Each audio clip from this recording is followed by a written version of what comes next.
Subscribe to Mufti Tariq Masood, famous scholar. چلے ہم نحمدہ و نصلی علی رسولہ الکریم. پچھلے کئی ہفتوں سے درس چل رہا ہے فعصوا رسول ربہم فاخذہم اخذۃ رابیہ. ان آیات پر درس چل رہا ہے کہ پچھلی امتوں میں بہت ساری امتوں نے رسول کی نافرمانی کی، رسول کی نافرمانی کی. فَأَخَذَهُمْ أَخْذَةً رَابِيَةً. اللہ فرماتے ہم نے ان کو بہت بڑی پکڑ میں پکڑا. آج ہی یہ جو آیت میں نے پڑھی ہے اس سے متعلق آج ہی کا واقعہ سنا دوں. ایک صاحب امریکہ سے آئے، نوجوان لڑکا تھا، شاید بیان میں بیٹھے ہوئے بھی ہوں آج ملاقات کے لیے. تمیز سے جب آپ آئیں گے نا ملاقات کا ٹائم لے کے میں ملتا ہوں. بغیر تمیز کے ایسی ہو کہ سر پہ مسلط ہوں گے تو بھائی پھر نہیں، آدمی نہیں برداشت کر پاتا. تو ٹائم دیا تھا، میں نے کہا ٹھیک ہے بیٹھے. تو مجھے خود بہت کچھ سیکھنے کا موقع ملتا ہے. دیکھو میں نے خود بہت کچھ سیکھ لیا محترم سے. انہوں نے کہا کہ میں یو ایس اے میں ہی پلا بڑا ہوں، میں وہاں اسکولوں میں پڑھتا تھا. اور پھر بیچارے تھوڑا جذباتی ہو گئے، رونے لگے، کہنے لگے کہ آپ کے بیان کی وجہ سے میں اسلام پر آیا، ورنہ میں اسلام سے دور ہو چکا تھا. اور سارے آپ کے بیان میں انہی اعتراضات کے جوابات تھے جو اسلام کے بارے میں وہاں اعتراضات ہوتے ہیں. تو مجھے کہنے لگے کہ وہاں یو ایس اے میں جب میں اسکول میں پڑھ رہا تھا، ہمارے ٹیچر ایک دفعہ ٹیچر نے کہا، ایک سوال اٹھایا کہ بتاؤ کون سا مذہب ایسا ہے کہ آدمی پیٹ بھرنے کے لیے اگر چوری کرتا ہے، بھوک لگ رہی ہے کسی کو، پیٹ بھرنے کے لیے چوری کرتا ہے تو اس کا ہاتھ کاٹنے کا حکم دیتا ہے وہ مذہب. اب دیکھو کیسا نقشہ بنا کے پیش کیا نا. ایک تصور آپ کے ذہن میں آئے گا، ایک بھوکا بیچارہ نحیف سا ہے، بھوک تو برداشت نہیں ہوتی نا انسان، اور وہ ندیدہ بیچارہ کہیں سے پراٹھا اٹھا کے کھا لے. تو چور کا تو ہاتھ کاٹنے کا حکم ہے نا اس قرآن میں.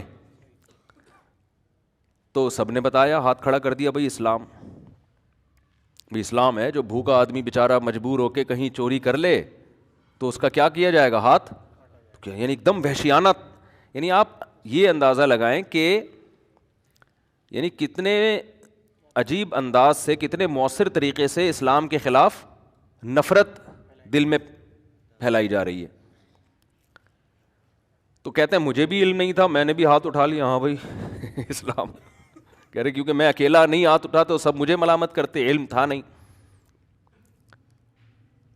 تو بعد میں پتہ چلا، میرا بیان میں سنا ہوگا یا کہیں اور سے سنا ہوگا کہ بھائی بھوک کی حالت میں کوئی بیچارہ غریب اگر روٹی چوری کر لیتا ہے تو شریعت میں اس کا ہاتھ کاٹنے کا حکم. یہ تو قرآن نے ایک حکم اجمالی بیان کیا نا، چور کا ہاتھ کاٹ دو. آگے تو پھر حدیث میں اور فقہ میں اس کی تفصیل ہے کہ کون سی چوریاں ایسی ہیں جو ہیں تو چوریاں مگر وہ اس نوعیت کی نہیں ہے کہ اس میں ہاتھ کٹے. کیونکہ جہاں حدیث میں آتا ہے کہ چور کا ہاتھ کاٹو، وہیں یہ بھی آتا ہے کہ ادرؤوا الحدود ما استطعتم او کما قال صلی اللہ علیہ وسلم، کہ حد جو ہے نا، حد جیسے ہاتھ کاٹنا، 100 کوڑے لگانا، ان میں جتنی تم گنجائش پیدا کر سکتے ہو نا حد کو دور کرنے کی، وہ گنجائش پیدا کرو. سمجھ میں آ رہی ہے بات؟ جتنی گنجائش ہو. یعنی چور کو ویسے سزا ملے گی لیکن ہاتھ ذرا سا بھی کوئی شبہ آ جائے نا، اس کے جرم کی نوعیت میں کمی ہو جائے اور آپ کنفیوز ہو جائیں کہ اب اس نوعیت کا ہمیں پتہ نہیں قرآن و سنت نے بتایا نہیں کہ ہاتھ کٹے گا کہ نہیں کٹے گا، تو اس کا مطلب ہے نہیں کٹے گا. سمجھ میں آ رہی ہے بات؟ اس کی مثال فقہا نے دی ہے کہ اگر شوہر، بیوی جو ہے نا شوہر کا مال چوری کر لے، چوری تو ہے، بڑا جرم بھی ہے. بیوی تو شوہر کے مال کی محافظ ہوتی ہے، خائن تو نہیں ہوتی نا. دیکھو ایک خاتون پڑوسیوں سے چوری کرے یہ بھی جرم ہے، شوہر کے مال سے چوری کرے اس سے بڑا جرم، لیکن اس پہ ہاتھ بولو نہیں کٹتا. وجہ اس کی یہ ہے کہ یہاں عورت یہ تعویل کر سکتی ہے، کر رہی ہے، لیکن اس میں یہ تعویل بنتی ہے کہ میرا نان نفقہ نہیں ہو رہا تھا، میں نے تو نان نفقہ لینے کی نیت سے چوری کی ہے، کہ شوہر کے ذمے میرے خرچے ہیں نا، تو میں نے اس لیے چوری کیا، ڈالڈا کا ڈبہ لوں گی میں اس سے، ٹھیک ہے نا، میں نے اس لیے چوری کی ہے کہ مجھے گھر کا پرووائڈ کرے گا. حالانکہ 100% غلط تعویل کر رہی ہے. لیکن فقہا کا اتفاق ہے کہ اتنی معمولی سا بھی شبہ پیدا ہو گیا نا تو اب عورت کا ہاتھ نہیں کٹے گا، کیونکہ میاں بیوی کا مال ایک دوسرے کے لیے حلال عرف میں سمجھا جاتا ہے اور آپس میں ان کا اتنا قریبی ریلیشن ہوتا ہے کہ حرص جو ہے نا یعنی حرص بھی نہیں ہے. حرص کا مطلب محفوظ مال کو چوری کرنا چوری کہلاتا ہے، تو مال محفوظ بھی نہیں ہوتا. اسی طرح شوہر اگر بیوی کا مال چوری کر لے، گناہ ہے بہت سخت، ہاتھ نہیں کٹے گا اس پہ، سمجھ رہے ہیں بات کو. اور بہت ساری فقہ میں اس کی مثالیں ہیں. قحط کے زمانے میں ہاتھ نہیں کٹتا، حضرت عمر کے دور میں قحط پڑا تھا نا، تو آپ نے چوروں کا سزا معطل کر دی تھی. کیوں بھائی، اب قحط پڑا ہوا ہے، کوئی بھی کسی کا مال چھین کے پیٹ آگ بجھانے کے لیے کھا سکتا ہے وہ. لیکن آپ دیکھیں اسلام کو کتنا غلط طریقے سے ڈیفائن کیا گیا. اسی طرح انہوں نے اور بھی کچھ اعتراضات کیے، تو انہوں نے بتایا کہ پھر بیان سنتا تھا تو اس کے جوابات مجھے ملتے چلے گئے. وہ ان کا مشہور اعتراض جو حضرت عائشہ سے نکاح کے بارے میں، کہ اتنی بڑی عمر میں اتنی کم عمر سے نکاح کیا. حالانکہ یہ تو رسول اللہ صلی اللہ علیہ وسلم کا کمال ہے کہ ایج کے اتنے ڈفرینس کے ساتھ بھی ایسی کامیاب ازدواجی زندگی گزار کے دکھائی ہے. اور امی عائشہ آپ سے بے پناہ محبت کرتی تھیں، اور اتنی غربت میں. کمال کی بات یہ ہے، آج اگر برابری کی شادی ہو اور بندہ غریب ہو جائے تو کامیاب شادی بھی کیا ہو جاتی ہے؟ ناکام. ادھر ایج کا اتنا فرق اور گھر میں فاقے چل رہے ہیں، اور نبی صلی اللہ علیہ وسلم امی زوجہ کو طلاق کا اختیار بھی دے رہے ہیں، اور طلاق اس معاشرے میں بری بھی نہیں سمجھی جاتی. ان کو پتہ ہے طلاق کے بعد درجنوں رشتے مل سکتے ہیں مجھے. اس کے باوجود وہ کہہ رہی ہیں کہ افیک اشاورو، آپ کے بارے میں کون مشورہ کرے گا کہ طلاق لینے کے لیے نہیں، یعنی رہنا ہی آپ کے ساتھ، یہ دو رائے ہو نہیں سکتی. تو یہ تو پیغمبر کا کمال ہے، نبوت کے کامل ہونے کی دلیل ہے. اس پہ تو گوروں کو چاہیے تھا، کہتے یار یہ ہمارے اندر صلاحیت نہیں ہے، نہ میرے اندر یہ صلاحیت ہے، نہ آپ کے اندر یہ صلاحیت ہے. یہ تو اتنا پیغمبر کی پاک سیرت تھی کہ ایک نو عمر آپ کے نکاح میں آئیں، اور اس قدر آپ صلی اللہ علیہ وسلم سے محبت کی. میں اکثر ایک واقعہ بیان کرتا ہوں نا، کہ نبی صلی اللہ علیہ وسلم ایک سفر میں تھے. یہاں بھی ہے کہ اونٹ پہ نا سواری میں، وہ کیا کہتے ہیں اس کو یار، مجھے تو وہ جو رکھتے ہیں نا سواری، ڈولی، پالکی کہہ لیں. ایک میں حضرت سودا بیٹھی تھیں اور دوسری اونٹ پہ حضرت عائشہ رضی اللہ تعالیٰ عنہا تھیں. تو ان میں بھی دیکھو حیا کی وجہ سے نا، اس طرح سے عموماً ایسا ہی ہوا کرتا تھا کہ عورت اس کے اندر ہو، وہ کیا کہتے ہیں یار اس کو، ڈولی کہہ لیں کیا کہہ لیں، ہمارے یہاں تو ہوتی نہیں ہے تو مجھے نام ہی نہیں پتا. کجاوا، تو اس کجاوے میں بیٹھا کرتی تھیں عموماً خواتین. ہماری دادی ہمیں بتایا کرتی تھیں سہارنپور میں، بتاتی تو کراچی میں تھیں، یعنی واقعہ سہارنپور کا تھا. لوگ اس پہ کلپ بنا لیں گے کہ اچھا یہ سہارنپور کے واقعات بیان، سہارنپور تو کبھی گئے نہیں ہم. تو بتاتی تھی ہمارے، کیونکہ ہم بڑے لینڈ لارڈ تھے، ہمارے دادا اور دادی وغیرہ، یہ خاندان بہت زمیندار تھے نا. تو وہ بتاتی تھی جتنا کوئی مالدار ہوتا تھا ان عورتوں کا پردہ اتنا ہی زیادہ، کیونکہ عزت کی علامت تھی نا پردہ. تو غریب خاندانوں میں اتنا سخت پردہ نہیں تھا، مالدار خاندانوں میں بہت زیادہ پردہ تھا، یعنی وہ تو عزت کی علامت سمجھا جاتا تھا. جیسے عربوں میں بھی پہلے جو بادشاہ ہوا کرتے تھے ان کی عورتوں کو دیکھنا ممکن نہیں تھا. اب کیا ہو رہا ہے کہ وہ اب جیسے جیسے لبرلزم آ رہا ہے تو وہ جتنے اونچے خاندان کی عورت ہوگی اتنا ہی کپڑے اس کے جسم پہ کم ہوں گے، یعنی یہ علامت سمجھی گئی. پراپر ڈریس ہے، اس کا مطلب یہ کہیں بیچاری اورنگی ٹاؤن میں رہتی ہے پورے کپڑے پہنے میں، اور اگر جتنے کپڑے کم ہوتے چلے جائیں گے سمجھ لو کہ بہت 1000 گز کا بنگلہ تو کم از کم ہے. بنگلے کا سائز جیسے جیسے بڑھے گا کپڑے کا سائز اسی حساب سے چھوٹا ہو. اور کمال کی بات یہ کہ ان اکثر مالدار خواتین کے لباس پہ پیسہ بہت لگتا ہے، لباس نہیں لگتا. کمال کی بات ہے یار، یہ لباس پہ پیسہ لگ رہا ہے مگر لباس پہ لباس نہیں لگ رہا. پتہ نہیں کس چیز پہ پیسہ لگ رہا ہے پھر. یعنی ان کے کپڑے بہت مہنگے ہوتے ہیں لیکن کپڑے نہیں ہوتے اس میں. تو یہ عجیب عجیب چیزیں مارکیٹ میں آ رہی ہیں. تو خیر کیا کہہ رہا تھا میں، دیکھو ہاں، تو ہماری دادی بتایا کرتی تھیں سہارنپور میں کہ ہم جب کہیں سفر پہ جایا کرتے تھے نا تو وہی ڈولی لائی جاتی تھی. ڈولی بہت پرانا واقعہ، میری دادی کی بہت عمر تھی ماشاءاللہ، اب تو انتقال ہو گیا، اللہ مغفرت فرمائے، بڑی لمبی عمر تھی. تو وہ بتاتی تھی کہ ڈولی کے اندر ہم لوگ بیٹھا کرتے تھے جا کے، پھر ملازم اس ڈولی کو اٹھاتے تھے. یعنی اس کا بھی اہتمام ہوتا تھا کہ عورت کے برقعے پہ بھی نظر نہ پڑے. اور وہ تو شاید آپ کہیں یہ تو بہت زیادہ مبالغہ ہو گیا، وہ کہتے ہم جب گھر سے نکلتے تھے نا تو دونوں طرف سے گھر پہ چادر لگائی جاتی تھی، یعنی گھر کے اس طرف بھی چادر اور اس طرف بھی چادر. یہ بڑی عورتوں کے یہ ٹھاٹ ہوا کرتے تھے کہ جی ہمارے برقعے پہ بھی نظر نہیں پڑے گی کسی کی. اور اس طرح کا پردہ بعض صحابیات سے بھی ثابت ہے جن کو المخدرات کہا جاتا ہے, اور نبی صلی اللہ علیہ وسلم نے ان پہ نکیر نہیں کی. حدیث میں آتا ہے نا, عید کے دن نماز پڑھنے آئیں جو مخدرات ہیں وہ بھی آئیں, یعنی وہ عورتیں جن کے لباس بھی کسی کو نظر نہیں آتا, تو ان کو بھی نبی نے ترغیب دی کہ عید کے دن نماز پڑھنے کے لیے آئیں. تو ایسا پردہ ہوا کرتا تھا. یہ دادی کا واقعہ کہاں سے آیا بھائی؟ یار ابھی سے میں کیا کروں گا ترقی یار. اصل میں میرا دماغ اتنا تیزی سے چلنا شروع ہو رہا ہوتا ہے نا کہ وہ پیچھے کی ساری چیزیں دائیں بائیں ہو رہی ہوتی ہیں. کیا بول رہا تھا میں, یعنی یہ بات شروع کہاں سے کی تھی میں نے؟ کجاوے سے بات تو شروع کی تھی. ہاں, حضرت عائشہ کا واقعہ سنا رہا تھا میں. وہ موضوع تو مجھے یاد تھا. یہ حضرت عائشہ رضی اللہ تعالی عنہا ایک ہودج میں کجاوے میں اور حضرت سودا دوسرے کجاوے میں. تو امی عائشہ فرماتی ہیں رسول اللہ صلی اللہ علیہ وسلم میرے ساتھ بیٹھے ہوئے تھے, تو تھوڑی دیر میں اٹھ کے آپ صلی اللہ علیہ وسلم کہاں چلے گئے؟ حضرت سودا کے پاس. امی عائشہ فرماتی ہیں میرے جو جذبات تھے نا, مجھے اتنی تکلیف ہو رہی تھی کہ میرے پاس سے کیوں چلے گئے, کہ میں نے ہودج سے اپنا پاؤں باہر نکالا اس نیت سے کہ مجھے کوئی بچھو ڈنگ مار کے ہلاک کر دے. آپ بتاؤ ایک نو عمر کے ایسے جذبات اپنے شوہر کے بارے میں, آج کوئی عورت ایسی ٹوٹ کے عشق جیسی محبت کر سکتی ہے؟ اور گورا کہہ رہا ہے کہ معاذ اللہ ظلم ہو گیا, چھوٹی سی بچی سے نکاح کر لیا, چھوٹی سی لڑکی سے نکاح کر لیا. او بھائی ان سے پوچھو, کہیں گی میرے لیے اس سے بڑی سعادت کی کوئی بات ہو نہیں سکتی. وہ اتنا عشق جیسی محبت کر رہی ہیں. تو جو چیز قابل تعریف تھی اسی کو کیا بنا کے پیش کرتے ہیں؟ عیب. تو وہ میں امریکہ والے کی مثال دے رہا تھا, وہ جو ابھی ملنے کے لیے آئے تھے. تو وہ کہہ رہے تھے کہ وہاں اسکولوں میں جو کچھ پڑھایا جا رہا ہے لڑکیوں کو, بچپن سے ہی سیکس کی تعلیمات اور وہ سب جو بےہودگی, وہ تو ہے ہی, وہ تو ان کا کلچر ہے.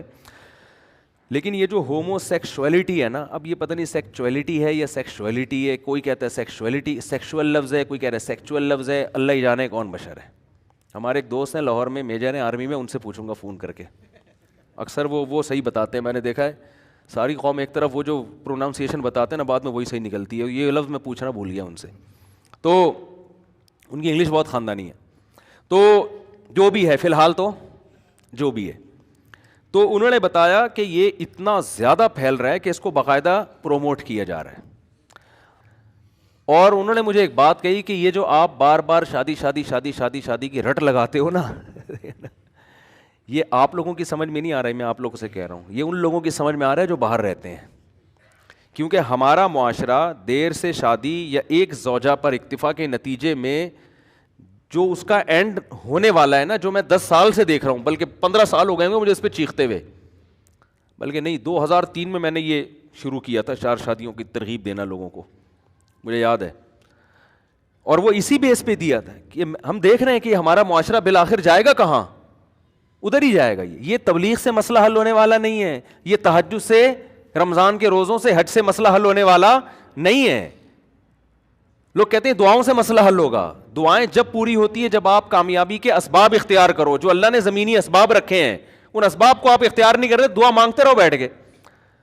ابے بھائی وہاں ہوٹل پہ پراٹھے پڑے ہوئے ہیں اور آپ قریب سے گزر رہے ہو, آپ کی جیب میں پیسے بھی ہیں, تو پتہ نہیں کیوں مثال کھانے میں پراٹھے کے علاوہ آتی نہیں ہے.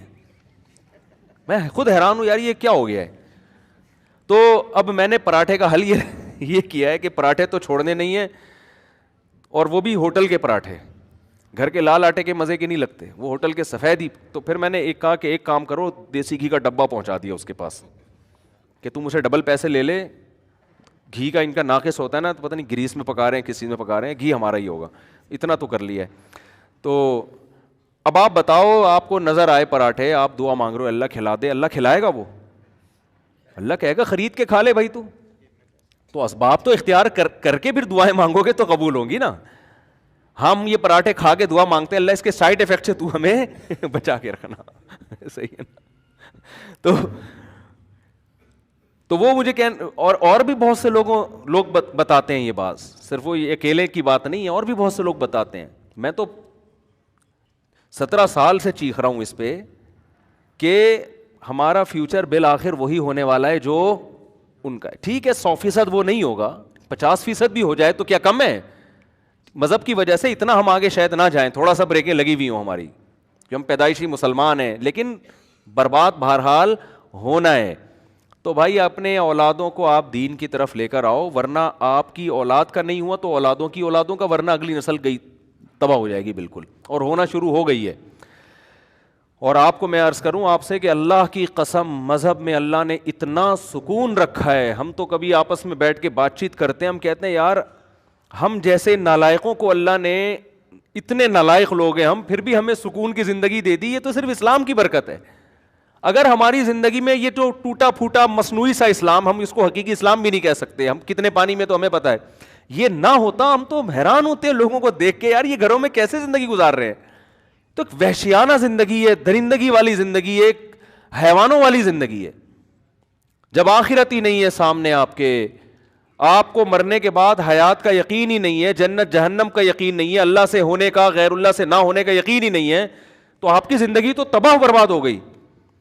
میں وہ تبلیغی جماعت والوں کی مثال لازمی دیتا ہوں. دیکھو اللہ سے ہونے کا یقین کی انہوں نے بڑی خاندانی مثال دی. پچھلے ہفتے ایک تبلیغی جماعت کے ایک سعودی عرب کے عالم آئے ہوئے تھے, مکہ کے عالم تھے. سعودی عرب میں تو تبلیغ پر پابندی لگی, لیکن سعودیہ میں مکہ مدینہ کے بہت سارے عرب وہیں کے پیدائشی وہ تبلیغ میں لگے ہوئے, اور کام کو انہوں نے الحمدللہ اٹھایا ہوا ہے.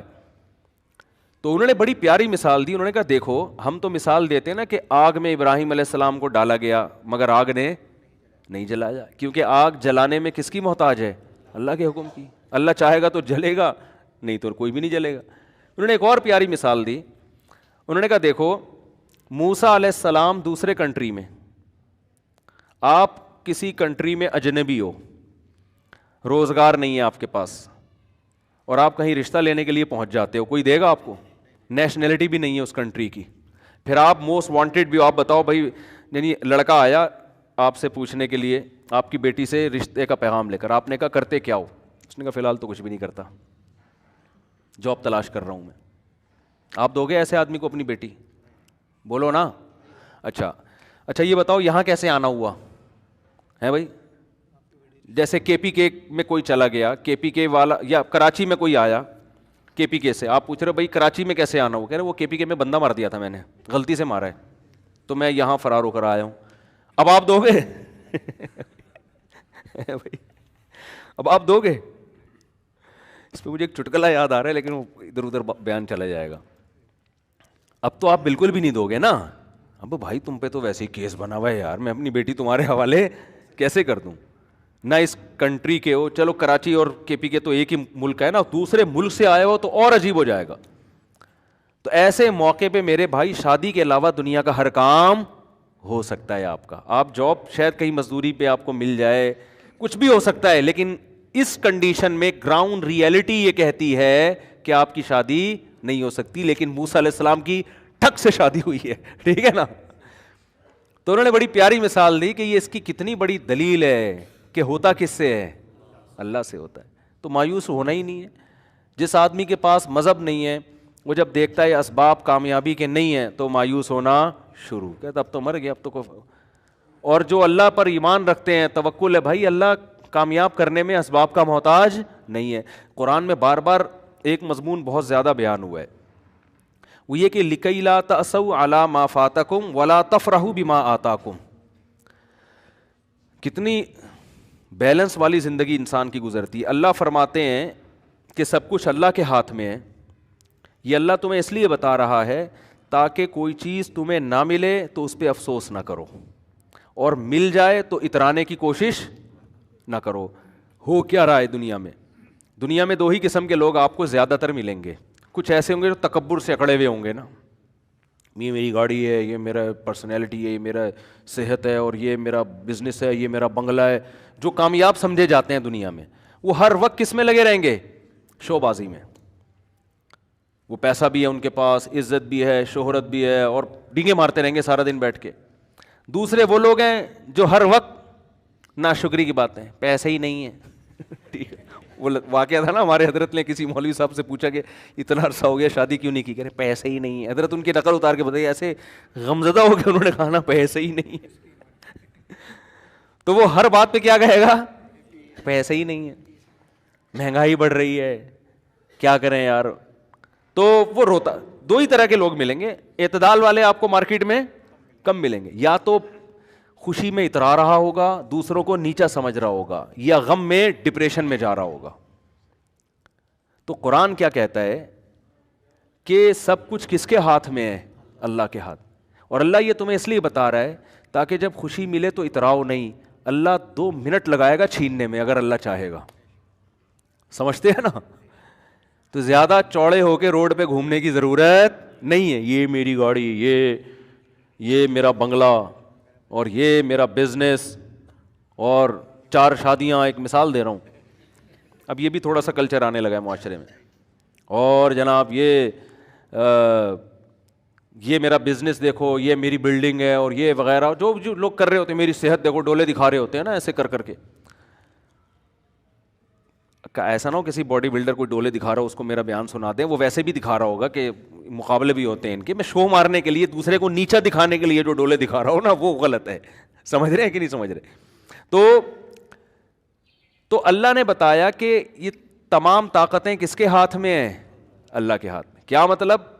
جتنی پاور ہے نا اس وقت, جتنے وسائل ہیں, اللہ چاہے گا 2 منٹ میں چھین لے گا. تو جس آدمی کے دماغ میں یہ استحضار ہو کہ میں اسباب سے متاثر نہیں ہوں گا, اللہ مسبب الاسباب ہے, وہ جب چاہتا ہے انسان سے ساری نعمتیں چھین لیتا ہے.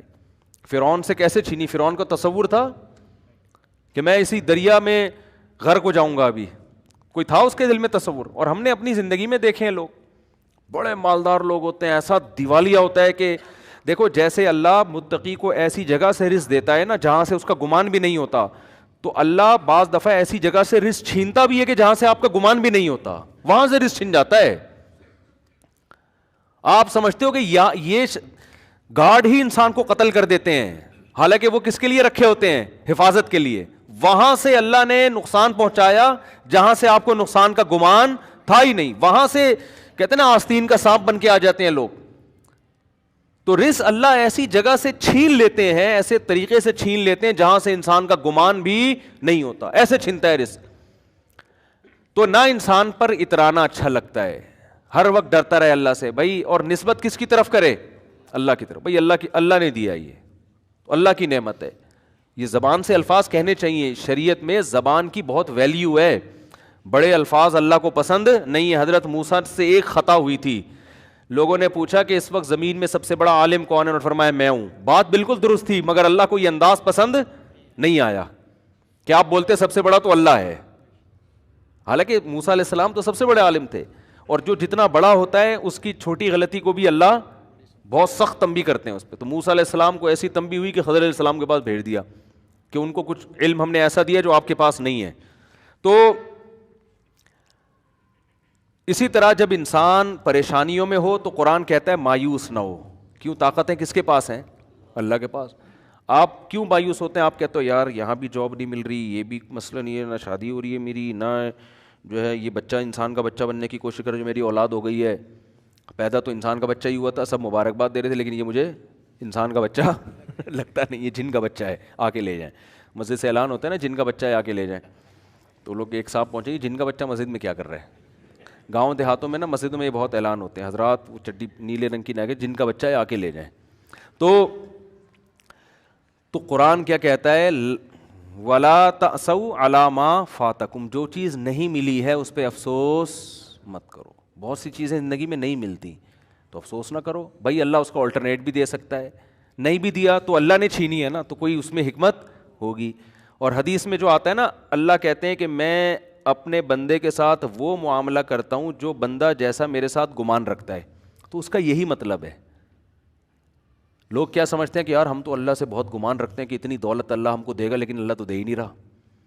ہم تو 6 سال سے اللہ سے امیدیں لگا کے رکھے ہوئے پیسہ ملے گا ہمیں. تو حدیث میں تو آتا ہے جیسا گمان رکھو گے ویسا ہوگا. پیسے تو پان گٹکے کے نہیں نکلتے یار, ہم تو گمان رکھ کے تھک گئے. ہر حدیث کا ایک خاص مفہوم ہوتا ہے. مطلب حدیث کا یہ ہے کہ آپ کے ساتھ اگر ایسا لگ رہا ہے کہ غلط ہو رہا ہے, آپ کاموں میں ناکام ہو رہے ہیں, آپ اللہ سے اچھی امید رکھو کہ انشاءاللہ اسی میں خیر ہوگی, تو واقعی اس میں پھر خیر ہوگی.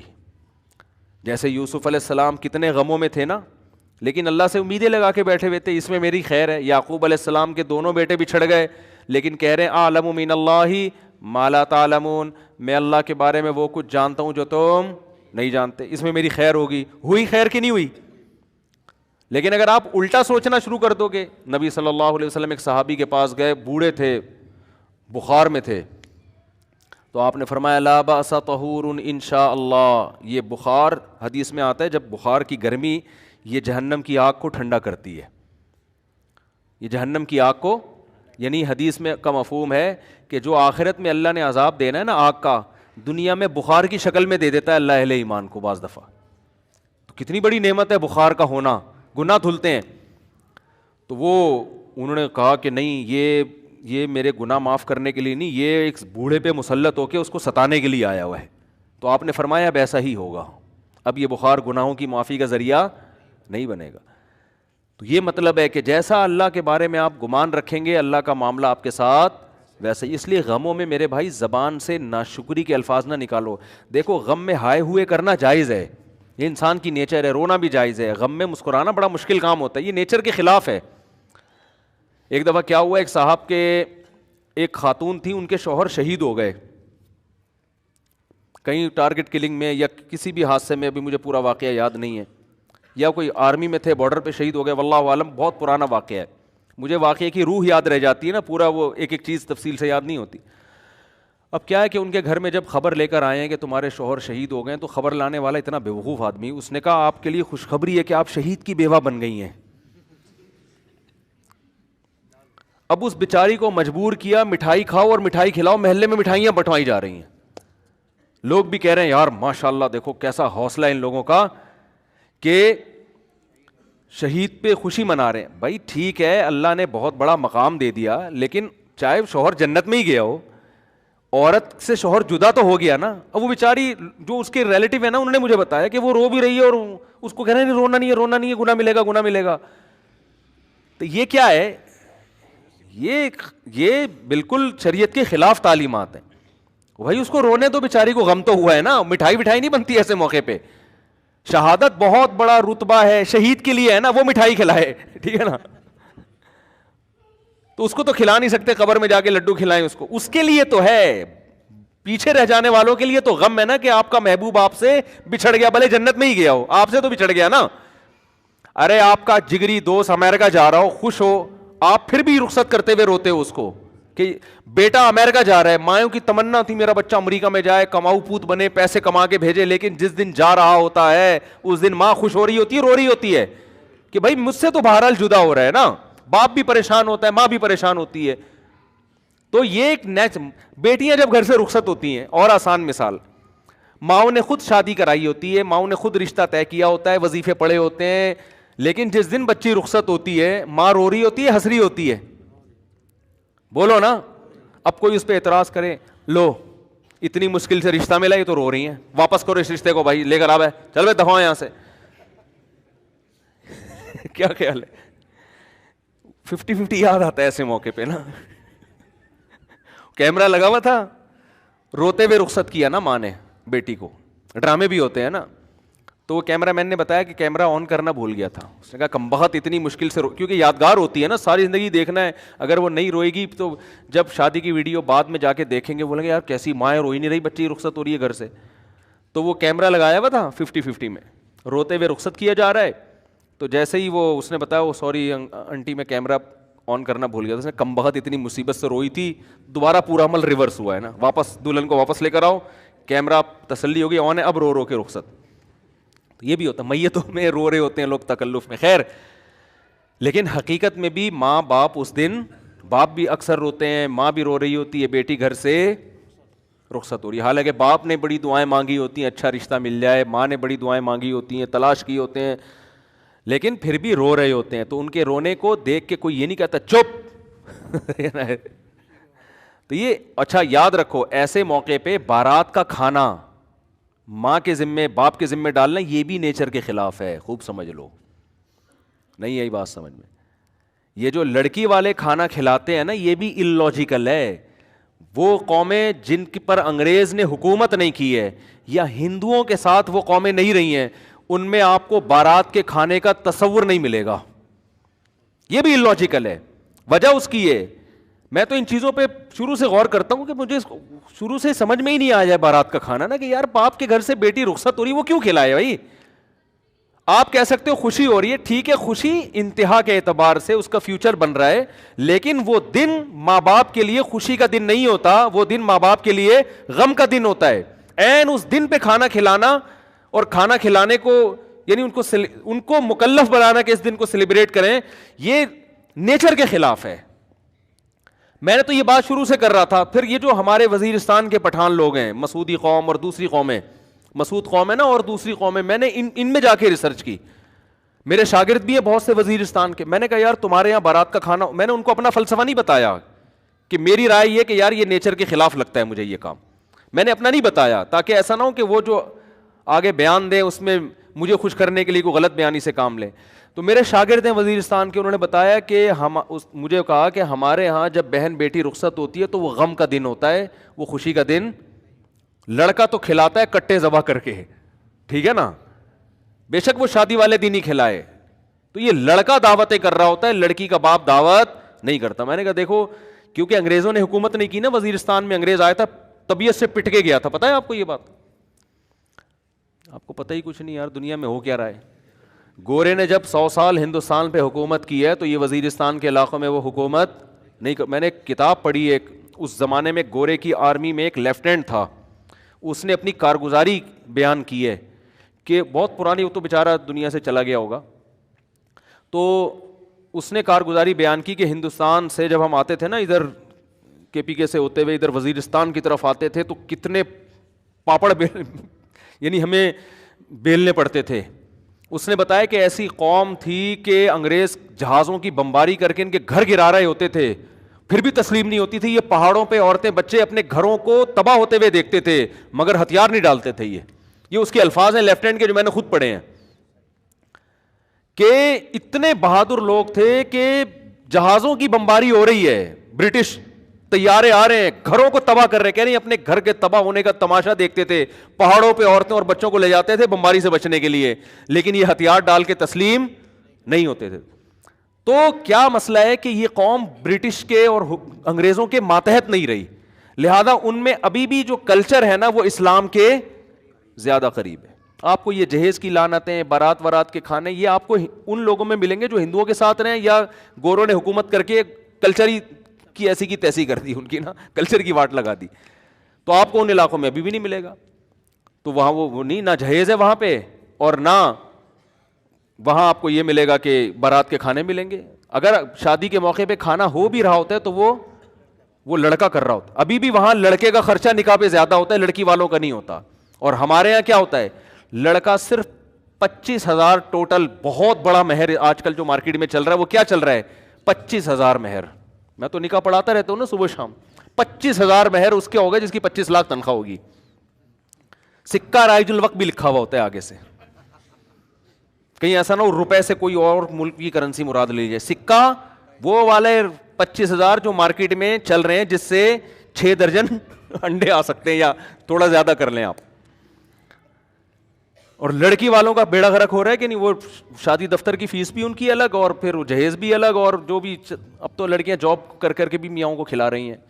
تو خیر, تو یہ بھی جو بارات کا کھانا ہے نا, اس کو بھی حوصلہ شکنی کریں, اس کی کوئی تک نہیں بنتا. باپ اس دن غمزدہ ہوتا ہے, بیٹی گھر سے رخصت ہو کے جا رہی ہوتی ہے. ہاں باپ خوش ہو رہا ہے کہ چلو جان چھوٹ رہی ہے, وہ ایک الگ بات ہے, لیکن وہ بچی کے مستقبل کے لیے رخصت تو کر رہا ہوتا ہے, لیکن ان کے گھر سے ایک ان کے جگر کا ٹکڑا رخصت ہو رہا, وہ خوش نہیں ہوتے اس دن. تو اس لیے وہ ولیمہ میں اگلے دن جا کے کھائیں اسی کے گھر جا کے. یہاں نہ, یہاں کچھ نہیں کرو, یہاں بس نکاح ہوا, اپنی امانت ہے بھائی. جیسے وہاں وزیرستان وغیرہ میں ایسا ہی ہوتا ہے, نکاح ہو گیا تمہاری امانت ہے بھائی, لاؤ ماں کو لے کر آؤ, بہن کو لے کر آؤ, رخصت کر کے گھر لے جاؤ. فائرنگ بھی تم ہی کرو گے, پٹاخے بھی تم ہی پھوڑو گے, ٹھیک ہے نا. فائرنگ بھی کرو, پٹاخے بھی پھوڑو, جو بھی کرنا ہے. اگلے دن ولیمہ بھی تمہارے گھر ہوگا, آ رہے ہم لوگ بھی وہیں پہنچ جائیں گے, آپ کے مہمان ہیں, ہم آ جائیں گے کھانے کے لیے. تو یہ بالکل ہی الٹی کہانی چل رہی ہے, کچھ کھوپڑی میں آنے والی نہیں ہے. خیر, تو جو میں عرض کر رہا تھا کہ اللہ نے قرآن میں کیا فرمایا کہ پچھلی امتوں نے نافرمانی کس کی رسول کی، جس کی وجہ سے اللہ نے ان امتوں کو تباہ کر دیا. تو میں یہ عرض کر رہا تھا کہ رسول کی نافرمانی کا مطلب کیا ہے. اگر آپ مذہب کو نہیں مانتے تو آپ فیصلہ کس سے کرو گے؟ عقل سے. تو آپ کا حشر وہ ہوگا جو اس معاشرے کا ہو چکا ہے کہ یہ جو محرم رشتے ہیں ان کا بھی آپس میں ریلیشن، اور آپ عقل کی روشنی میں اس کو ناجائز نہیں کر سکتے. تو جو بڑے بڑے دنیا میں جرائم ہوں گے تو اللہ کی نظر میں رسول کی ویلیو بہت زیادہ ہے. ہمارے پڑھے لکھے لوگوں کی نظر میں رسول کی ویلیو زیادہ نہیں ہے. ملکی قوانین کی ہے، یونائٹڈ نیشن کی ہے اور آپ کے کلچر کی ہے، لیکن اللہ اور اس کے رسول کو اپنی اپنی ڈکشنری سے نکال دیا. تو دیکھو بالآخر آپ نے آنا اسلام ہی کی طرف ہے. اسلام کے علاوہ کسی کے پاس اللہ کی قسم نہ دنیا میں نجات کا راستہ ہے اور نہ آخرت. رہا مسئلہ جو اسلام پہ اعتراضات کیے جاتے ہیں نا، آپ کسی عقلمند سے پوچھو وہ بتائے گا یہ اسلام کا اعتراض نہیں، اسلام کا حسن ہے جس کو آپ کو اعتراض بنا کے بتایا جا رہا ہے. کتنے الٹے الٹے اعتراض. میں نے بتایا تھا نا ایک کہ حضرت ابو ذر غفاری رضی اللہ تعالیٰ عنہ نے نبی صلی اللہ علیہ وسلم سے پوچھا کہ کیا مومن جنت میں جائے گا؟ آپ نے فرمایا ہاں مومن جنت میں جائے گا. انہوں نے فرمایا وَإِن زَنَا وَإِن سَرَقَ، یا رسول اللہ اگر وہ زنا کرتا ہے، چوری کرتا ہے، پھر بھی جائے گا؟ آپ نے فرمایا پھر بھی جائے گا. اس بات پہ بھی بہت سے لوگ اعتراض کرتے ہیں کہ دیکھو اسلام زنا اور چوری کو پروموٹ کر رہا ہے.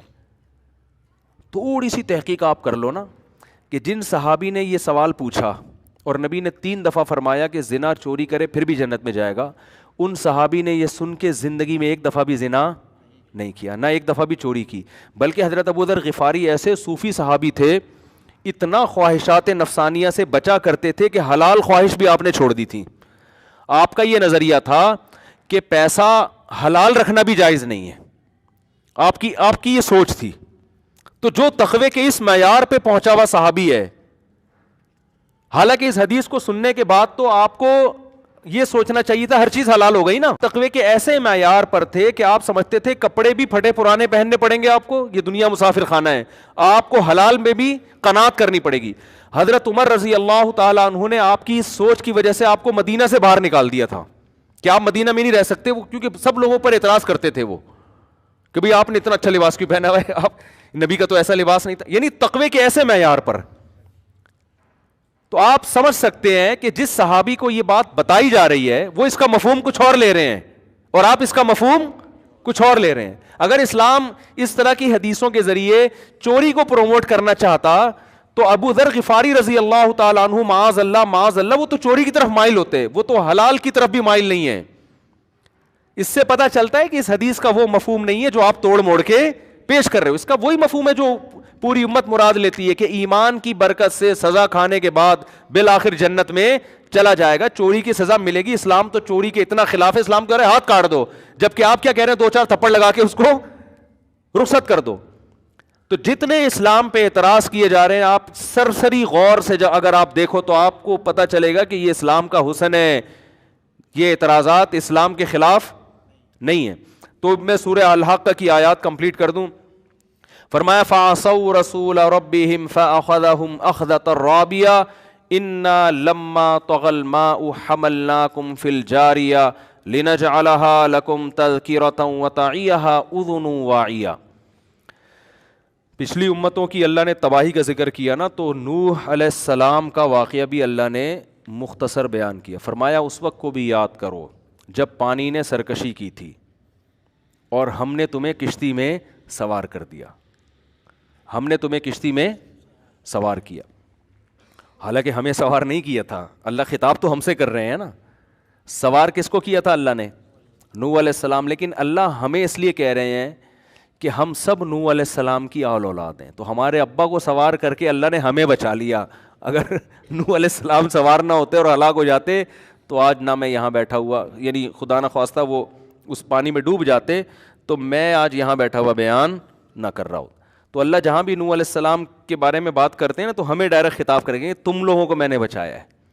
تو یہ اللہ نے ہم پر بھی احسان کیا ہے. طغى الماء جب پانی نے سرکشی کی تھی، حملناکم فی الجاریہ ہم نے تم لوگوں کو کس میں بٹھا دیا؟ کشتی میں.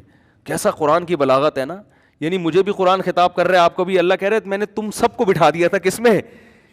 یہ ایسا خوبصورت انداز ہے نا جس سے انسان اللہ کی طرف مائل ہوتا ہے کہ میرے اللہ نے مجھ پر کتنا بڑا احسان کیا تھا کہ مجھے کس میں بٹھا دیا تھا, کشتی میں. تو اصل میں قرآن یہ عنوان اس لیے استعمال کر رہا ہے کہ ہم نے جو تمہیں کشتی میں بٹھا کے بچایا تھا نا, اس لیے کہ تم ہم پر ایمان لائے تھے اور تم نے ہماری اطاعت کا وعدہ کیا تھا. اس بیس پہ تم بچے ہو. اس بیس پہ تم نہیں بچے کہ تم نے ترقی بہت کر لی تھی اس وقت, تمہیں انگلش بہت اچھا بولنا آتی تھی یا تمہارا بزنس بہت اچھا تھا. بچایا ہم نے تمہیں اس بیس پہ تھا کہ تم ہم پر ایمان رکھتے تھے, توحید پرست تھے اور ہماری اطاعت اور فرمانبرداری کرتے تھے. باقی روئے زمین پر ایک متنفس کو بھی ہم نے زندہ نہیں چھوڑا تھا. تو اللہ بتا رہے ہیں کہ اب بھی اگر تم بچو گے تو کس بیس پہ بچو گے؟ رسول کی نافرمانی مت کرو. ایک جگہ قرآن میں سورہ بنی اسرائیل میں کیا آتا ہے؟ ذریۃ من حملنا مع نوح انہ کان عبدا شکورا. اے وہ لوگوں جن کو ہم نے نوح کے ساتھ کشتی میں سوار کیا, اے ان کی اولادو, انہ کان عبدا شکورا. جو نوح تھے نا وہ اللہ کے بندے تھے اور شکر گزار تھے وہ. یعنی اللہ بتا رہے ہیں کہ اے لوگوں تمہارے ابا شکر گزار آدمی تھے, تو اس شکر گزاری کی وجہ سے میں نے ان کو کشتی میں سوار کیا ہے. تو تم اپنے باپ کا کچھ پاس رکھو, تم بھی کیا کرو؟ شکر گزاری کرو. شکر گزاری کا مطلب عمل اچھا کرو. تو یہاں بھی اللہ نے, تو نوح علیہ الصلاۃ والسلام کے دور میں جب پانی آیا ہے, اچھا قرآن کے آگے الفاظ دیکھیں کہ حملناکم فی الجاریہ لنجعلہا لکم تذکرۃ, تاکہ اس واقعے کو ہم تمہارے لیے نصیحت بنا دیں, وتعیہا اذن واعیہ, اور محفوظ کرنے والے کان اس کو محفوظ کر لیں. آج بہت سے لوگ ان واقعات کا بھی انکار کرتے ہیں. اس وقت یہودی بھی اس واقعے کو درست مانتے ہیں, عیسائی بھی اس واقعے کو درست مانتے ہیں, اور مسلمان بھی. اور یہ وہ واقعات ہیں جو کانوں سے سنے ہوئے تواتر کے ساتھ چلے آ رہے ہیں, کیونکہ دنیا میں اتنے بڑے بڑے واقعات چھپتے نہیں ہیں, اتنے بڑے بڑے واقعات چھپتے نہیں ہیں. تو یہ ایک ایسا واقعہ ہے کہ حالانکہ تینوں مذاہب کی آپس میں دشمنی ہے, اسلام, یہودی اور عیسائیت, مگر تینوں اس کو درست مانتے ہیں. اور صرف کتابوں کی حد تک نہیں, صدیوں سے یہ واقعہ, جیسے آج کوئی کہے نا ورلڈ ٹریڈ سینٹر کوئی واقعہ ہوا ہی نہیں تھا, تو لوگ کہیں گے یار ہم تو سب سے ایک دوسرے سے سنتے چلے آ رہے ہیں. اس کو کہہ رہے ہیں خبر متواتر. خبر متواتر وہ خبر ہوتی ہے کہ جس کو بیان کرنے والے اتنے کثیر لوگ ہوں کہ عقل یہ کہتی ہو کہ اتنے لوگ جھوٹ پہ جمع نہیں ہو سکتے, ناممکن ہوتا ہے کہ اتنے لوگوں کا جھوٹ پہ جمع ہو جانا. تو یہ خبر متواتر ہے کہ نوح علیہ السلام کا واقعہ ہوا تھا اور پانی جو ہے اتنا زیادہ زمین پہ بھر گیا تھا اور اللہ نے ساری انسانیت کو تباہ کر دیا. نوح علیہ السلام کے 3 بیٹے تھے, حام, سام اور یافس. آگے انہی, کیونکہ یہ بھی نوح علیہ السلام کے ساتھ شریک تھے نا, ذریۃ من حملنا مع نوح, اے لوگوں جن کو ہم نے نوح کے ساتھ کشتی میں سوار کیا. تو سوار تو بہت سارے لوگ تھے, لیکن نوح علیہ السلام کے وہ بیٹے بھی تھے جو نوح علیہ السلام پر ایمان لائے تھے, جن کے جو پچھلی آسمانی کتابوں میں نام ملتے ہیں وہ حام, سام اور یافس. انہی 3 بیٹوں کی نسل پھر پوری دنیا میں پھیلی ہے. اور آج اب دیکھو کیسے, میں حیران ہوتا ہوں کہ یہ 3 بیٹے جو ہے نا, میں نے چونکہ جو عیسائیوں کی کتاب ہے انجیل بائبل, اس کا بھی بہت عرصہ پہلے مطالعہ کیا ہے کافی, تو اس میں بھی یہ واقعہ بڑے دلچسپ انداز سے لکھا ہوا ہے کہ اللہ تعالیٰ نے ان 3 بیٹوں کی جب نسلیں پیدا کی نا, بڑھائی ہیں, تو اللہ نے یہ چاہا کہ ان کی زبانوں میں اور اللہ رنگوں میں اختلاف ڈال دے. یعنی یہ ان بائبل کے الفاظ ہیں. اللہ نے چاہا, حدیث میں آتا ہے کہ جو اسرائیلی روایات ہیں نا بائبل اور تورات کی, لا تصدقوہ ولا تکذبوہ, کہ نہ ان کو سچا مانو نہ ان کو جھوٹا کہو, ہو سکتا ہے سچی ہوں. تو علماء کہتے ہیں کہ ان میں جو کوئی تاریخی باتیں ہیں جن کا شرعی حکم سے تعلق نہیں ہے, ان تاریخی باتوں کو بیان کرنے میں کوئی ممانعت نہیں, کیونکہ ہسٹری کی سے تعلق ہے نا اس کا. تو اس میں بڑے زبردست الفاظ لکھے ہوئے ہیں کہ اللہ نے چاہا کہ ان کے رنگوں میں اور ان کی زبانوں میں اختلاف ڈال دے. لہذا جب ان کی اولادیں مائیگریٹ کر کے گئی ہیں نا, مختلف علاقوں میں جا جا کے آباد ہونا شروع ہوئے, تو آپس میں رنگ ایک دوسرے سے مختلف ہونا. جو افریقہ میں جا کے آباد ہوئے وہ اتنے بلیک ہو گئے کہ اندھیرے میں نظر آ ہی نہیں رہے. جو یورپ میں جا کے آباد ہوئے وہ اتنے گورے چٹے ہو گئے کہ دھوپ میں نظر, ایسا ہی ہو رہا ہے نا, ایک باپ کی اولاد ہے لیکن کلر میں فرق. کچھ اتنے لمبے لمبے ہو گئے ہیں بھائی, کچھ ایسے ہیں کہ وہ جتنا کھا رہے ہیں چھوٹے ہی ہوتے جا رہے ہیں. ٹھیک ہے, قدوں میں کتنا فرق ہے. ہمارے حضرت مفتی رشید احمد صاحب رحمہ اللہ تعالیٰ فرمایا کرتے تھے کہ بہت جو چھوٹے قد کے لوگ ہوتے ہیں نا وہ فرماتے تھے مجھے ایسا لگتا ہے ملائکہ ہے نا قرآن میں ملائکہ کا لفظ تو دو ڈنڈیوں کے بیچ میں حمزہ نہیں ہوتا چھوٹا سا, تو کہتے ہیں جب یہ کرسی پہ بیٹھے ہوئے ہوتے ہیں تو ایسا لگتا ہے کہ دو ملائکہ کا لفظ ہے اس کے بیچ میں حمزہ, کہ دونوں طرف وہ کرسی ہے اور بیچ میں, تو وہی ملائکہ کا لفظ بن جاتا ہے نا. تو کوئی اتنا چھوٹا, کوئی اتنا بڑا, کوئی ایسا کالا, کوئی ایسا سفید, زبانوں میں اختلاف کیسا ہے, حالانکہ ایک ہی زبان تھی لیکن وہ چینج ہوتے ہوتے ہوتے ہوتے ہوتے اتنی تبدیلیاں آئی ہیں, کوئی انگلش بن گئی, عربی بن گئی, پشتو بن گئی, فارسی بن گئی. آپ دوسری زبان کا وہ آدمی کہتا ہے چائنیز کیسے بنی ہوگی, چانچی پتہ نہیں کیسے بنی ہے یار, میں تو حیران ہوں یار کیسے بن گئی نا, بالکل ہی عجیب زبان. تو یہ ایک ہی زبان ہے جس کو اللہ نے مختلف زبانوں میں تقسیم کر دیا. تو اللہ ان تمام لوگوں سے خطاب کر کے کہتے ہیں کہ چاہے وہ چائنا والے ہوں, چاہے وہ جاپان والے ہوں, چاہے وہ انگریزی بول رہے ہوں, چاہے وہ پشتو بول رہے ہوں, اردو بول رہے ہوں, اللہ فرماتے ہیں یہ سب کس کی اولاد ہیں, نوح کی اور ان کے 3 بیٹوں کی, اور تم وہ لوگ ہو کہ پوری انسانیت کو تباہ کر کے میں نے تم تینوں کو بچایا تھا, تمہارے تینوں کے ابا. اب ہم میں سے کچھ کزن ہیں, ہو سکتا ہے کوئی حام کی اولاد ہو, کوئی سام کی اور کوئی یافس کی. وہ آپ کو یاد ہے ایک شیعہ ذاکر تھے, انہوں نے زبردست تقریر کی کہ وہ ایک کراچی گیا تو وہ ایک بیٹی کا نام ملیشیا تھا, تو ایک بیٹی کا نام وہ پھر ملیشیا بن گیا, تو پھر وہ ایسے ہی تھی, وہ اس کی کوئی کسی اسرائیلی کتاب میں وہ لکھا ہوا نہیں ہے. تو اللہ فرماتے ہیں کہ ہم نے تمہیں بچایا کس بیس پہ, شکر گزاری کی بیس پہ. تو کس قدر قرآن نصیحتیں کر رہا ہے, وَتَعِيَهَا أُذُنُ وَاعِيَةٌ, تو تاکہ اس کو سننے والے کان محفوظ کر لیں. بس آخری آیت پڑھ کے میں بیان ختم کرتا ہوں. اللہ فرماتے ہیں, انسان کہتا ہے نا کہ بھائی وہ تو ٹھیک ہے جو واقعہ ہونا تھا ہو گیا, اب تو نہیں کوئی ایسا سیلاب آ رہا نا, اب ہم کیوں اللہ کی فرما برداری کریں, اب ہم کیوں نظر کی حفاظت کریں, اب ہم کیوں نماز پڑھیں, اب ہم کیوں اللہ کی مان کے چلیں, اب ہم کیوں پیغمبروں کو فالو کریں, اب تھوڑی کوئی سیلاب آ رہا ہے, وہ آ گیا ونس اپون اے ٹائم. اللہ فرماتے ہیں اب سیلاب نہیں آئے گا. فَإِذَا نُفِخَ فِي الصُّورِ, اب ایک سور پھونکا جائے گا, ایک سور نفخۃ واحدہ, صرف ایک ہوگا وہ. اب ایسے نہیں آئے گا کہ یہاں سے سیلاب, وہاں سے طوفان, یہاں سے, حجت اللہ کی بندوں پہ تمام ہو چکی ہے. فَإِذَا نُفِخَ فِي الصُّورِ نَفْخَةٌ وَاحِدَةٌ, فرمایا کہ بس اب اس وقت کا انتظار کرو, سور میں ایک زوردار پھونک پھونکی جائے گی. وَحُمِلَتِ الْأَرْضُ وَالْجِبَالُ, زمین اور پہاڑوں کو اٹھایا جائے گا, اس آواز کی ایسی طاقت ہوگی. فَدُّكَّتَا, ان کو کوٹ دیا جائے گا, دَكَّةً وَاحِدَةً, ایک ہی دفعہ میں.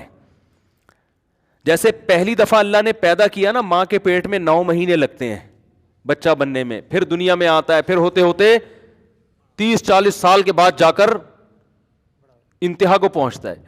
تو قرآن کہتا ہے کہ جب میں دوبارہ پیدا کروں گا تو اتنا لمبا پروسیس نہیں ہوگا, بلکہ فَإِذَا هُمْ قِيَامٌ يَنظُرُونَ, ایک دوسرا سور پھونکا جائے گا, اچانک یہ سارے کے سارے ان کے ذرات جہاں جہاں دنیا میں گئے ہیں یہ جڑ کے انسان بن کے ہمارے سامنے کھڑے ہوئے ہوں گے, چند سیکنڈوں کے اندر یہ کام ہوگا. تو یہ اللہ کی قدرت ہے, اس لیے اس دنیا سے زیادہ دل لگانے کی ضرورت نہیں ہے. یہ ہم پر بھی موت آئے گی اور اس کائنات پر بھی موت آئے گی. آپ جو مرضی ترقی کر کے جہاں تک بھی پہنچ جائیں, بالآخر جیسے وہ سائنسدان جو آرم اسٹرانگ جو چاند پہ پہنچا, ٹھکانہ اس کا بھی قبر ہی ہوا بالآخر.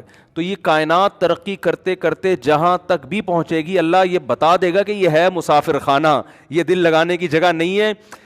چھوٹے چھوٹے سیلاب آتے رہے ہیں نا, تو اب بڑی قیامت آئے گی اور یہ زمین آسمان کو میں توڑ کے بالکل برابر کر دوں گا. فَيَذَرُهَا قَاعًا صَفْصَفًا, قرآن کہتا ہے چٹیل میدان بنا دوں گا میں. آپ پہاڑوں کی طرف جاؤ نا کبھی, جب آپ اسلام آباد سے آگے جاتے ہیں نا تو پہاڑوں کا سلسلہ شروع ہوتا ہے, پھر ایسے پہاڑ کے ہر اگلا پہاڑ پچھلے پہاڑ سے اونچا ہی ہوتا ہے. آدمی کہتا ہے یہ کب جا کے ختم ہوگا, گلگت کی طرف جائیں, کوہستان کی طرف جائیں, ایک پہاڑ کے اوپر دوسرا پہاڑ, پھر اس کے اوپر تیسرا پہاڑ. میں 10-12 سال پرانی بات ہے, داریل گاؤں جس کے میں نے ولاگ نہیں بنایا تھا, وہاں سے ہم گلگت کی طرف جا رہے تھے. بہت اونچے اونچے پہاڑ ہیں, یعنی بائی روڈ جا رہے تھے, تو پہاڑ پہ پہاڑ پہاڑ پہ پہاڑ. میں نے ان سے کہا یار یہ کیا ہے, یہ ایسے ڈرونے نا, اور رات کا وقت تھا, سردی بھی تھی ٹھیک ٹھاک. آگے مجھے ایک نظر آیا بادل, میں نے کہا یار یہ کالی گھٹا آ رہی ہے نا, اتنا اونچا بادل نظر آیا. وہ جب ہم نے تھوڑی روشنی ماری تو پتا چلا یہ بھی پہاڑ ہے, یہ بادل نہیں ہے.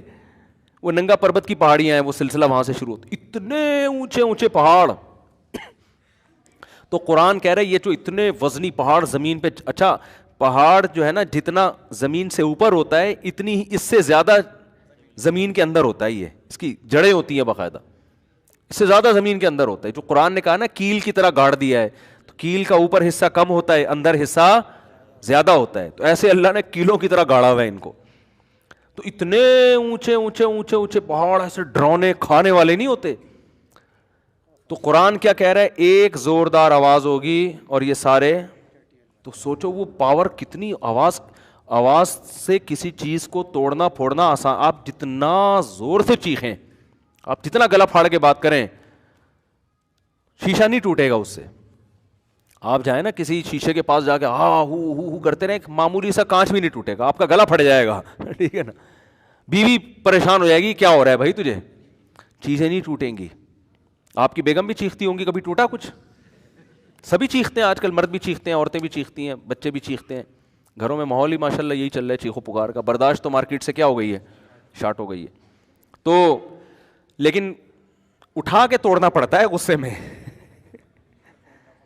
ایسا نہیں ہوتا کہ آپ کے چیخنے سے گلاس خود ہی غصے میں ٹوٹ گیا، ابے یار یہ کیا ہو گیا، تو بہت غصہ آ رہا ہے آج، تو صاحب کو بہت زیادہ غصہ آ رہا ہے. لیکن آپ اس فرشتے کی طاقت اور پاور کو سوچیں کہ جو آواز لگائے گا. ہم پڑھتے ہیں نا کہ فرشتے نے آواز ماری اور قوم عاد قوم سمود کے کلیجے پھٹ گئے. تو اللہ کہتے ہیں یہ تو ایک قوم کے کلیجے پھٹے ہیں. ایسی زوردار فرشتے کی آواز ہوگی کہ یہ اتنے بڑے بڑے ماؤنٹ ایورسٹ کی پہاڑیاں، کیٹو کی پہاڑیاں ایسے دھماکے سے پھٹیں گی یہ. اور فَيَذَرُهَا قَاعًا صَفْصَفًا لَا تَرَىٰ فِيهَا عِوَجًا وَلَا أَمْتًا. ایسے زمین کو اللہ ہموار کر کے چٹیل بنا دے گا، اتنی بڑی تباہی آئے گی. تو اللہ کی قدرت تو بھائی ابھی ہم نے دیکھی ہے نہیں. تو اللہ کہتا ہے یہ نہیں، یہ اتنی زیادہ فری کرانے کی چیز نہیں ہے دنیا، جتنا تم نے، ہم لوگوں نے بہت زیادہ لفٹ کرایا ہوا ہے دنیا کو. دیکھو جب کوئی آدمی آئے جس کی ویلیو زیادہ نہ ہو اور کوئی بہت بڑا آفیسر اس کو لے کے اپنے ساتھ گھومنا شروع کر دے، مثال کو کوئی بلڈر آیا، اور وہ بلڈر کیا ہے، آپ خود بہت بڑے بلڈر تھے، بڑے بڑے پروجیکٹ چل رہے ہیں، ابھی بینک پلازا آپ نے بنایا، اور جناب وہ اسلام آباد میں بڑی بڑی بلڈنگیں آپ بنا رہے ہو. اتنے میں ایک شخص آیا جو چھوٹے چھوٹے مکان بناتا ہے، ٹھیک ہے نا، وہ بھی بلڈر ہے ظاہر ہے بیچارہ، وہ 2 کمروں کے پروجیکٹ لیتا ہے اور 10 سال میں وہ بناتا ہے بیچارہ. اب بڑا بلڈر آیا، اس چھوٹے بلڈر، اس کو نہیں پتا یہ بلڈر چھوٹا ہے، اس کو بڑا پروٹوکول ہے، سر آپ مجھے بھی مشورہ دیجیے، سر آپ بتائیے چائے پیئیں گے کیا پیئیں گے، بیٹھے گے. وہ سمجھ رہا ہے کہ یہ بہت بڑی فلم ہے. تو لوگ کہیں گے بھائی تو اس کو کچھ ضرور سے زیادہ ہی لفٹ کرا رہا ہے، یہ اتنا لفٹ کے قابل، بولتے ہیں نا ایسے موقع پہ، ابے بھائی تو کیوں اس کو پھلترو کی طرح چپکایا ہوا تو نے اس کو اتنا. ٹھیک ہے چائے پی لو، مسلمان ہے، انسان ہے، اتنی بڑی فلم نہیں ہے جتنی آپ اس کو سمجھ رہے ہو. ہم ہر موقع پہ یہ الفاظ استعمال کرتے ہیں، تو اتنا کیوں اس کو. ہمارے ایک جاننے والے تھے، انہوں نے ایک دوست کو اپنے ساتھ چپکا لیا، گھر بھی لے کر آ رہے ہیں، چائے بھی پلا رہے ہیں. ان کے گھر والے بیزار ہو گئے، یار تو جب بھی آتا ہے پھلترو کی طرح اس کو لے کر آتا ہے گھر میں. اور سب گھر والے ریزرو ہو جاتے تھے نا یہ کہ جی ان کے گیسٹ بیٹھے ہوئے.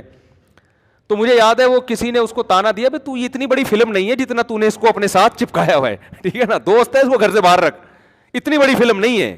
یا تو اس نے تیرے لیے جان قربان کی ہوتی ہے، تیرے بزنس کو رن کیا ہوتا ہے، ویسے ہی گٹر کے ڈھکن پہ بیٹھے ہوئے تھے، اتفاق سے دوستی ہو گئی. تو بس گٹر کے ڈھکن پہ ملا کرو، وہیں چائے پلا کے پتلی گلی سے رخصت کر دیا کرو. ابا نصیحت کر رہے ہوتے ہیں نا بیٹے کو کہ ابے تو نے کیا دوست پال کے تو گھر میں لا کے ساری فریج کی چیزیں اس کو کھلا دیتا ہے تو گھر میں لا کے. تو بالکل قرآن و سنت بھی ہمیں یہ سمجھا رہے ہیں کہ بھائی یہ جو دنیا کو تم نے اپنا باپ بنا لیا ہے نا، اور کامیابی ناکامی کا معیار اس کو سمجھ لیا ہے، تو اتنا فری کھنانے کی ضرورت نہیں. تم بھی مرو گے، چیزیں بھی ختم ہوں گی، اور سیلاب بھی آئیں گے، زلزلے بھی آئیں گے، ایکسیڈنٹ بھی ہوں گے، موتیں بھی ہوں گی، کورونا بھی آئے گا، اور بہت کچھ آئے گا. اور بالآخر اللہ اس دنیا کی بے ثباتی دکھانے کے لیے ایک دن ایک دھماکے کے ساتھ ایک یکلختی پوری دنیا کو تباہ کر دے گا.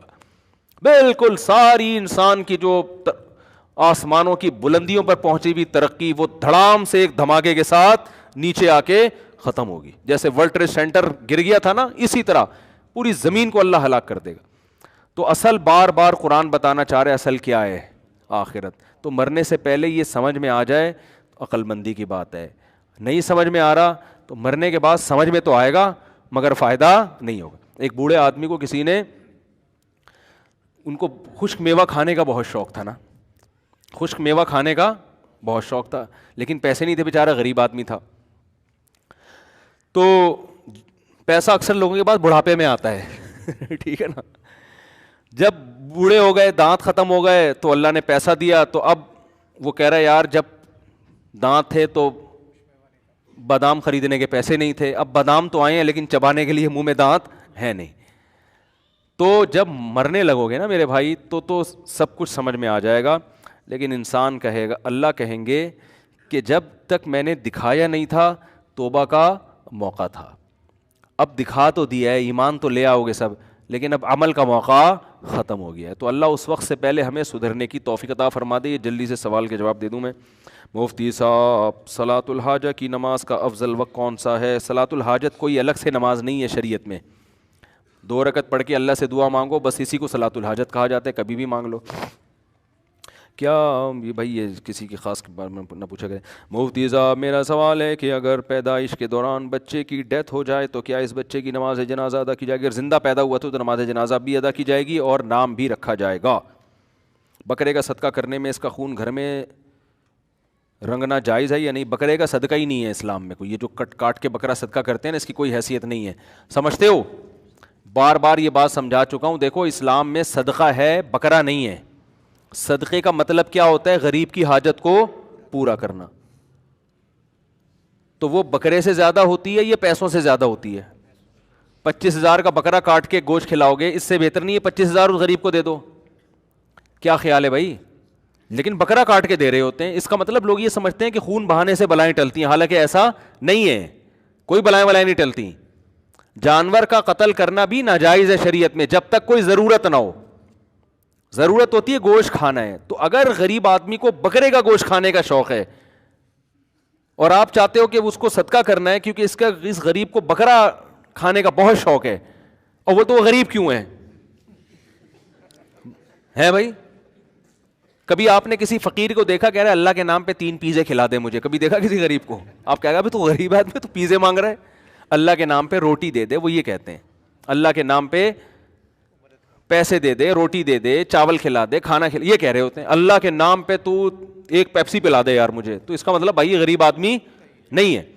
تو بکرا غریب بھی کھا سکتا ہے, کوئی پابندی نہیں ہے.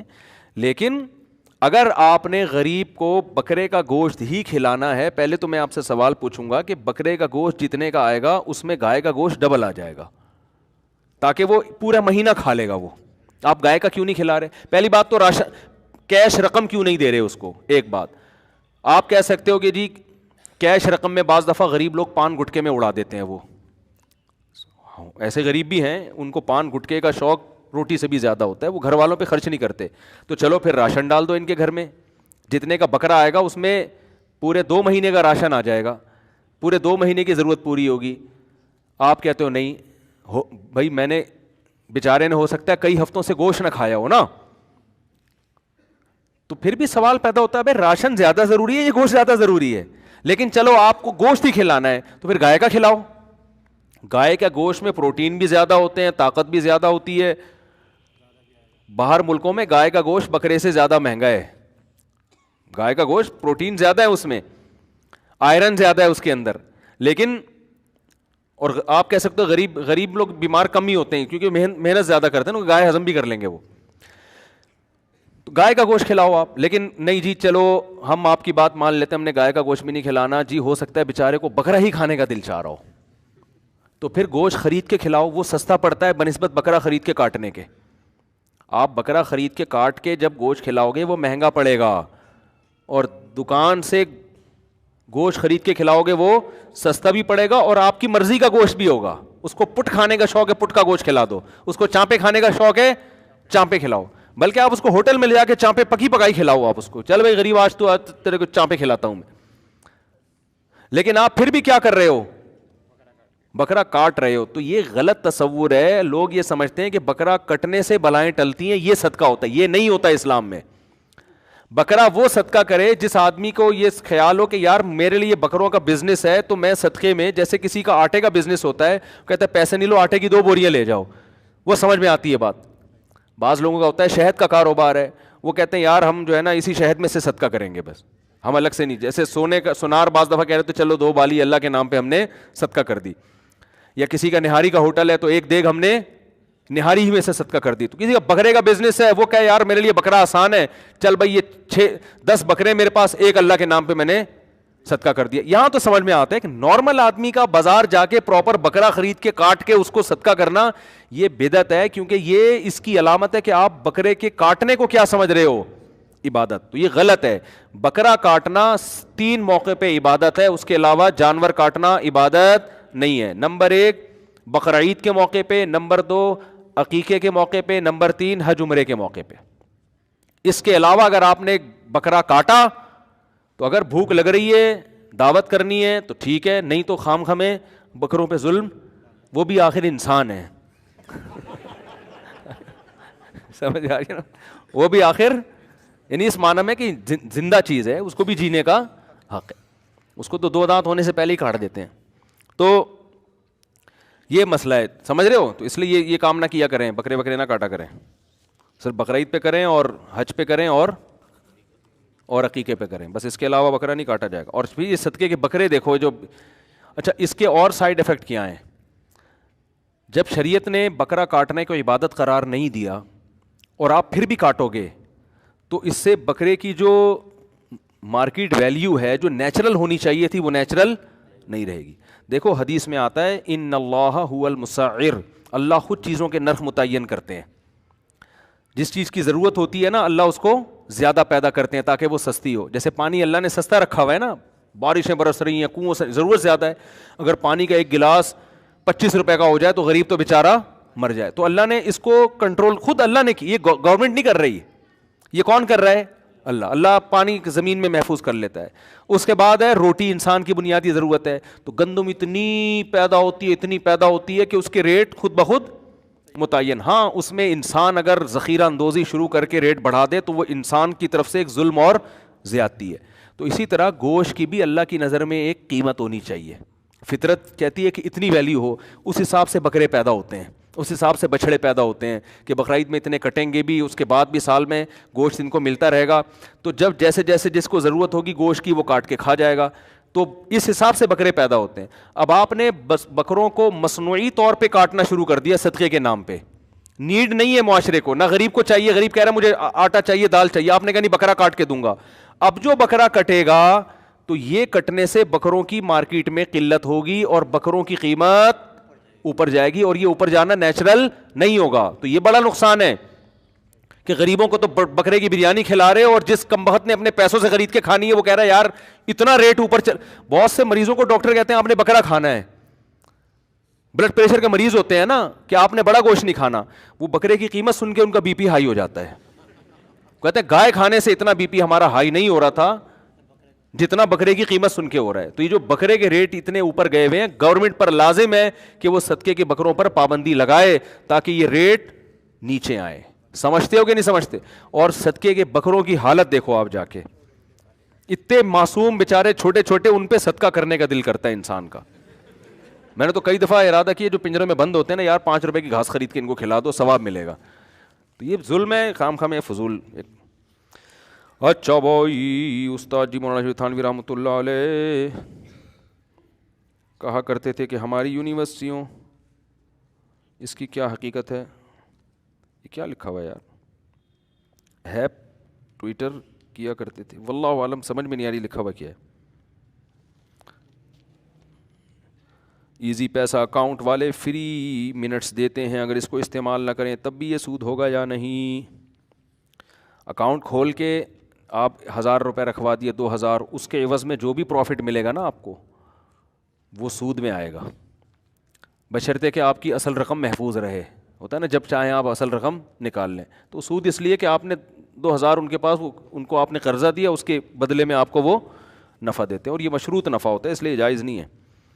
ہمارے رشتہ دار کہتے ہیں کہ فارغ لوگ ہوتے ہیں وہ جو مولویوں کی باتیں سنتے ہیں اور تبلیغ میں وقت لگاتے ہیں, ہمارے پاس ٹائم نہیں ہے. بالکل بہت اچھی بات ہے. نوح علیہ السلام جب تبلیغ کے لیے جایا کرتے تھے نا تو ان کی قوم کانوں میں انگلیاں ٹھوس لیتی تھی اور وہ کہتے تھے ہمارے پاس آپ کی بات سننے کا ٹائم نہیں ہے. وجہ اس کی یہ تھی کہ اگر ان کے پاس کوئی ڈاکٹر جاتا اس کی بات سنتے, وہ ان کو صحت کے بارے میں گائیڈ کرتا, کوئی تاجر جاتا بزنس سکھاتا سنتے, نوح علیہ السلام نہ تجارت کی بات کر رہے ہیں، نہ بزنس کی بات، اس کی نہ صحت کی بات کر رہے ہیں، نہ کوئی ان کو مکانوں کا پروجیکٹ بنا کے دے رہے ہیں، نہ کوئی بلڈنگ بنا رہے ہیں. وہ بات کر رہے ہیں کہ خدا کی مان کے چلو، خدا کی نافرمانی مت کرو. تو قوم کہتی تھی یہ بالکل ایسی بات ہے جس کا ہمارے نہ بزنس میں ترقی ہونے والی ہے، نہ کوئی ہمارا کوئی نہ صحت کو فائدہ ہے. تو اسی لیے لوگ مولوی کو دنیا کا سب سے بیکار طبقہ سمجھتے ہیں کہ نہ ان کی باتیں سننے سے ہماری صحت پہ کوئی فرق پڑ رہا ہے، نہ ان کی باتیں سننے سے ہمارے سر پہ بال اگ رہے ہیں، نہ ان کی باتیں سننے سے ہمارا پیٹ کم ہو رہا ہے، نہ ان کی باتیں سننے سے ہمارے پیسوں میں اضافہ ہو رہا ہے، نہ قد بڑھ رہا ہے ہمارا، جو چھوٹے قد کا ہے وہ چھوٹا ہی رہتا ہے،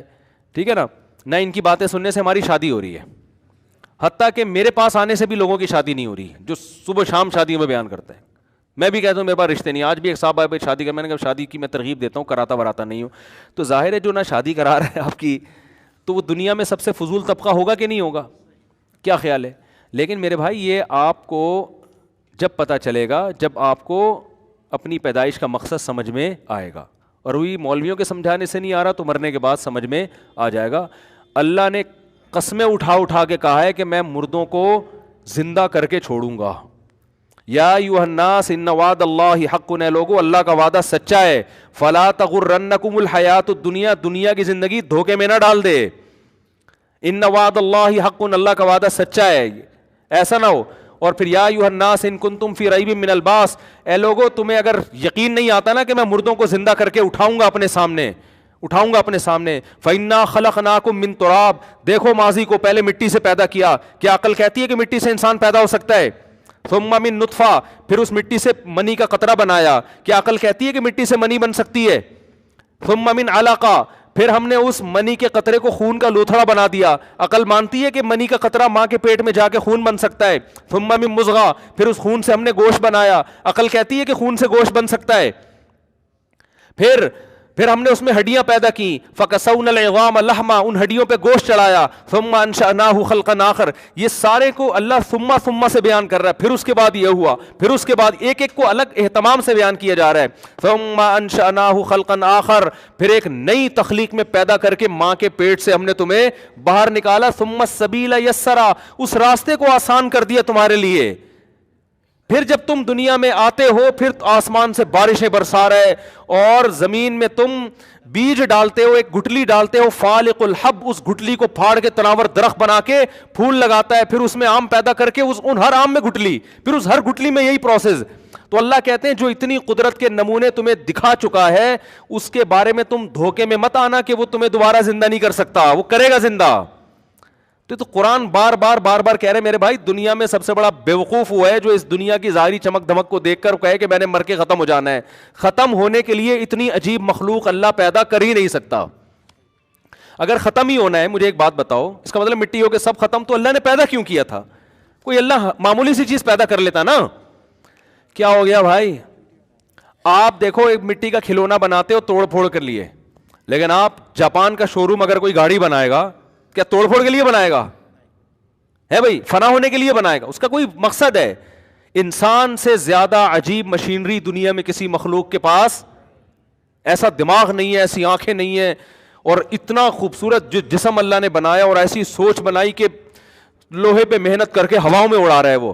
یہ فنا ہونے والی مخلوق نہیں ہے کہ فنا ہو کے ختم. بس ختم کا مطلب تو قصہ ختم، بس اللہ نے بنایا تھا. فرشتے کہیں گے کیوں بنایا؟ لگے وہ اس لیے بنایا تھا، میں نے پھاڑ پھوڑ کے ختم کر دیا. بس ایسا نہیں ہوتا. یہ تو عقل گہرائی میں جا کے سوچو گے اس کے بھی خلاف ہے.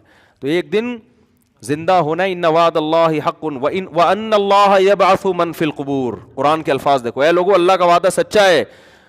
اور ایک جگہ قرآن نے نا اپنی قدرتیں بیان کی، اللہ یہ بھی کرتا ہے، یہ بھی کر رہا ہے، یہ بھی کر رہا ہے، یہ بھی کر رہا ہے. اللہ فرماتے ہیں تاکہ تمہیں یقین آ جائے کہ اللہ کا وعدہ سچا ہے. اور جو قبروں میں پڑے ہوئے ہیں، ان اللہ یبعث من فی القبور، ایک دن اللہ ان کو زندہ کر کے اٹھا کے چھوڑے گا. کیسے عجیب الفاظ ہیں قرآن کے. ہم تو قرآن میں نا صرف اختلافی چیزیں پڑھتے ہیں. ہر آدمی قرآن کے ذریعے نا اپنی ایک خاص سوچ رکھ کے اس کو پورا کرنے میں لگا ہوا ہے. آپ کا کوئی نظر، آپ دجال کے بارے میں آپ کی ریسرچ ہے تو قرآن کی حرائش سے کیا نکال رہے ہو؟ میں جو تفسیر کے لیکچر دے رہا ہوں نا، مفتی طارق مسعود اسپیچز میرا چینل ہے، اس پہ وہ لیکچر لازمی سنیں. اس میں نے التزام کیا ہے کہ ٹو دا پوائنٹ قرآن جو کہہ رہا ہے بس وہ بیان کروں گا میں. اس میں میرا یہ اسٹائل نہیں ہوتا بیان کرنے کا. اس میں تو میں شادیاں بھی لا رہا ہوں، صحیح ہے نا، بچے بھی آ رہے ہیں اس میں، تو یہ تو اس میں تو یہ بھی چلتا ہے، لیکن جو میرا جو تفسیر جو اصل میں بتانا چاہ رہا تھا، تفسیر کے جو میرے لیکچر ہیں نا مفتی طارق مسعود اسپیچز پہ 1 2 3 4 کر کے چل رہے ہیں، میرا خیال ہے لیکچر نمبر 200 چل رہا ہوگا، 201، وہ ٹو دا پوائنٹ قرآن کا ترجمہ اور ٹو دا پوائنٹ تفسیر ہے. اس میں جو اللہ جو بار بار باتیں ہائی لائٹ کر رہے ہیں نا، بس وہی بار بار آ رہی ہیں، تو وہ سنا کریں، اس کا بڑا فائدہ ہوگا. اس کے لسنر بہت کم ہیں، ڈھنگ کی باتیں سننے کا لوگوں کو شوق نہیں ہے حقیقت، سمجھ رہے ہیں نا، اس کو سنا کریں، فائدہ ہوگا انشاءاللہ. قرآن سمجھ میں آئے گا، تراویح میں سمجھ میں آئے گا پھر انشاءاللہ قرآن. تو لیکچر نمبر 1 سے شروع کریں، شروع میں گرامر بھی ہے اس میں.